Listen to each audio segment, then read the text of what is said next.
tuberemu wano fenna. Yo, pass the cushy on the left hand side. Pass the cushy on the left hand side. Wagwan. Mugama musoro.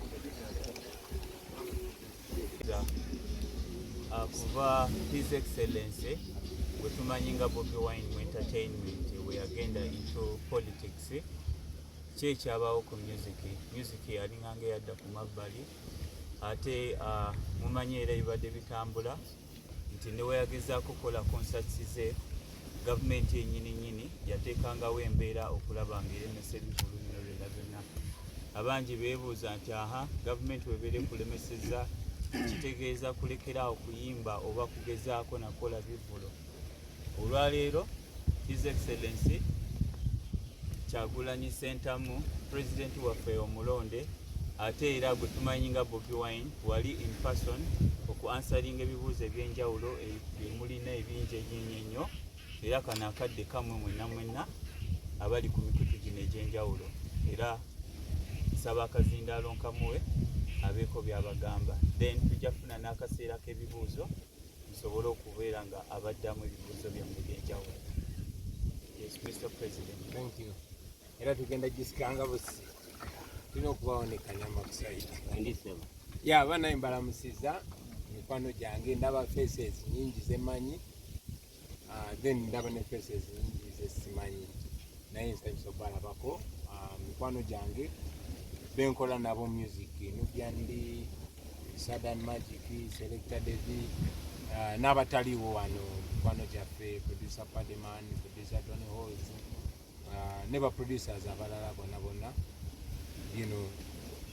bwetuba tunyumya bansabye muwulireko ku ddoboozi lyange nga Bobi Wine.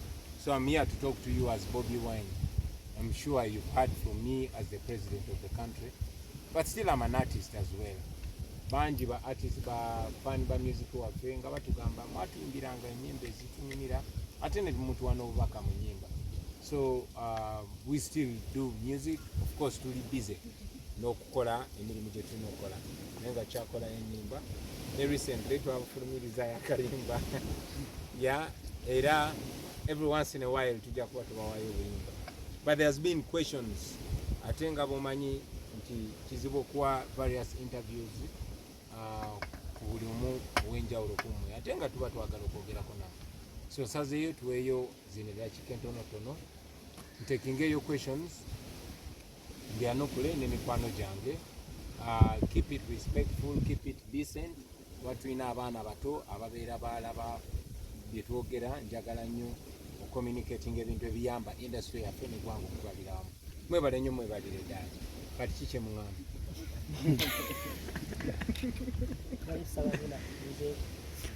No, we want to hear from you. You've been asking. Bagala Dani Magic atubuuzeeko. Mbalamusiza nnyo ba media personnel abali wano n'abali mu kutuwaakinga ebweru eyo.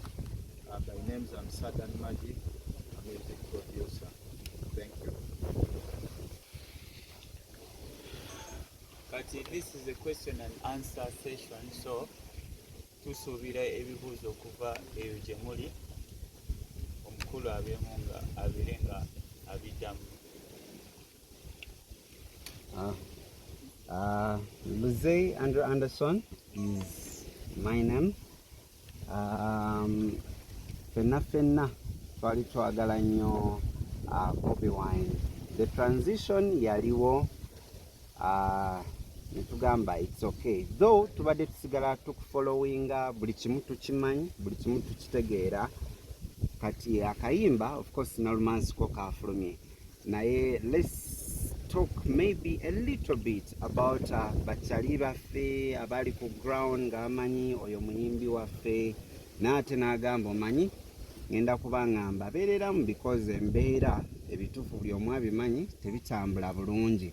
So eyo transition bali bakyali baffe basobola bagamba yakagambo ne bagamba nedda kyonna kyekiri naye ate kati ssaawa eno kino kyekiriwo. So what happened in between there, bali eri gye bali ne baneno abali side zeno mu politics nabo gye bali in between waliyo bakyali bange abali eri n'abali eno that's an illusion. Ekyo si kituufu luze. Tewaliwo bali, tewaliwo ne bano. Tewaliwo Bobi Wine oli, tewaliwo n'ono. Kale oyinza okusalawo ndaba mu biti eby'enjawulo naye nga si kituufu. Yenza omu just dreads esiina bye n'amashedi ntaddeko n'enkofiira ne bwe mbijjako bino n'enyambala essuuti n'enkyusa n'enzira mu luzungu same thing naye nga mba njogera bintu byebimu. So bakyali bange bakyaliyo bensobola okuwuliza mbawuliza naye kituufu nafuuka bize nnyo naye bensobola okuwuliza mbawuliza tugezaako keeping in touch kyova olaba nti ne bwe tuba tukozeyo obuyimba bwe tukoze tuba twagala nnyo buli presenting kiri tetwagala kukyuka kuva kwoli kwetwali no twakyusa bukyusa ngoye twakyusa bukyusa lulimi twakyusa bukyusa platform zetubyogererako naye nga effe bali ne bakyali baffe era be bali wadde twafunayo ne bakyali baffe abalala abaloodimu naye ate era twafunayo n'abalabe abalala so the same thing naye nga ffe bamu. I don't know if I make sense to you. Yeah. Thank you. Movie yafuluma Ugandans bali baagala okugirabako. You know the documentary, it's been eri ebweru naye bannayuganda they want to know the platform abayinza okugijja ne bagiraba. Thank you. Twina film documentary eyo ba documentinga bulamu bwange ne bakyali bange ne family na biki bye tukola okumala emyaka 6 almost 7 tenaba kufuluma genda kufuluma mu September just zino screening the promotional screening genda kufuluma olumizibwa Nat Geo National Geographic Channel naye eraga ensi yonna so zino zolaba screenings zetugenda is a promotional screening tugenda zikola omwaka mulambo tuzikoze since September last year tugenda zikola paka September wenafuluma okwetoloola ensi yonna so that enegenda okufuluma nga yakabizi filimu ezakabizi bazikola basooka zisudia ne bamakinga sure ensi yonna picking attention then ne bagireleasing. Of course Dan Magic yajiddeko. I'm super excited. Akayimba ako amazima Nalumansi buli omu alowooza ye Nalumansi buli omu alowooza bagamba you know everyone is making a debate. Akayimba ako nga tukawadde analysis yonna okutandikira ku today wa Dan Magic analysis Nalumansi yaliwa. Nalumansi aloluze kubadda togwangamu bubuuzo busoko buchokoza. Anyway, Nalumansi mumuwa obudde mujja mutegeera ajja kwejjayo okitegeera mubeere bagumikiriza. I'll talk about the lyrics.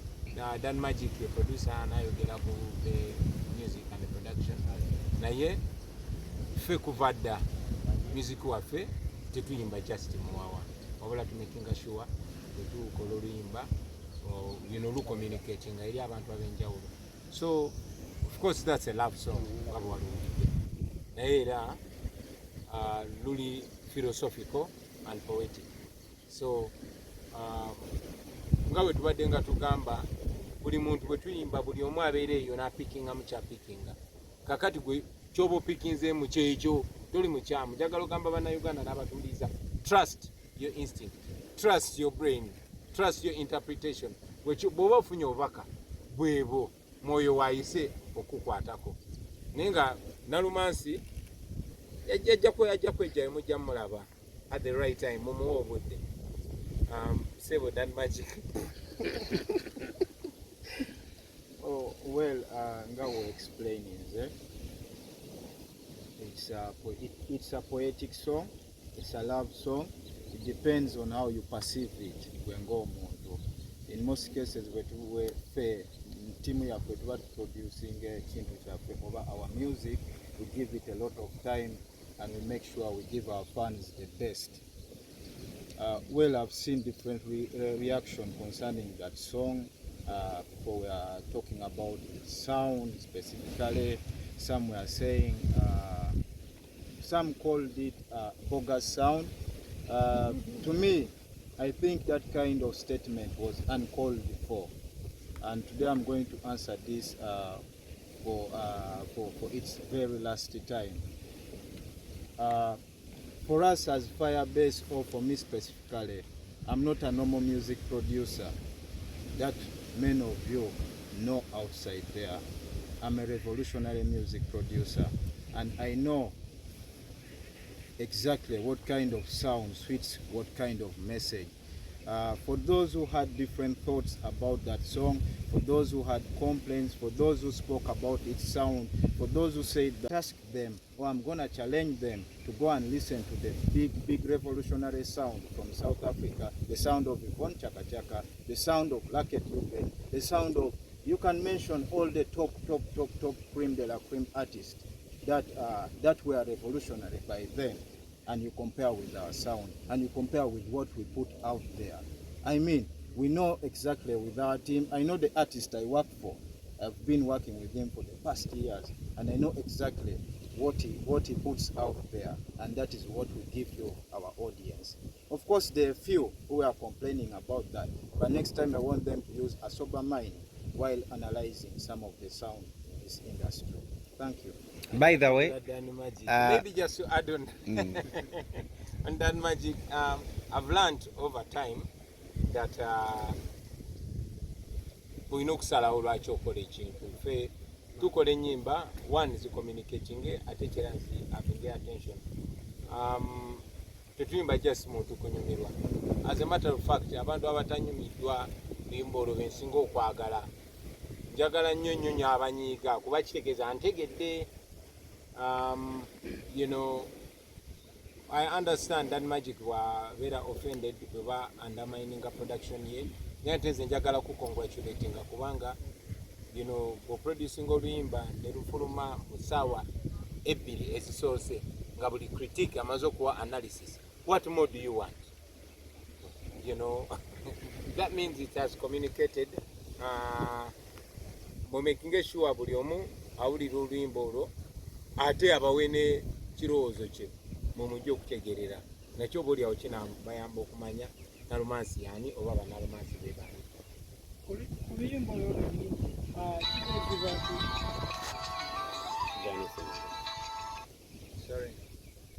ku luyimba olwo lwennyini omuntu ayinza okwebuuza lwaki nigiyanyiri teyabaddemu ne layini ate nga tukimanyi muyimba babi kiseera ebisinga.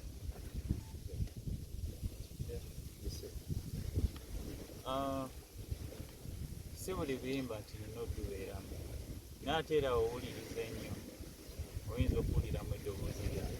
Sometimes seetagisa kubeera mu buli buyimba kubanga n'ennyimba zonna era okubeerawo tuzikola nga ttiimu. Oluyimba lugenda okufuluma nga lulinamu emikono mingi. Kati for this specific song mulimu omukono gwa Jajja Paddy producer, mulimu omukono gwa Tony Holtz, mulimu omukono gwa Dan Magic, mulimu omukono gwange, mulimu omukono gwa David. Nti kino ekintu tukikola collectively nga team, so ekintu kigenda okufuluma ng'abantu bangi nnyo abakitaddeko emikono gyabwe. So in one way or another, neweesibeeramu ng'eddoboozi lyange liwulikika, I'm part of that project.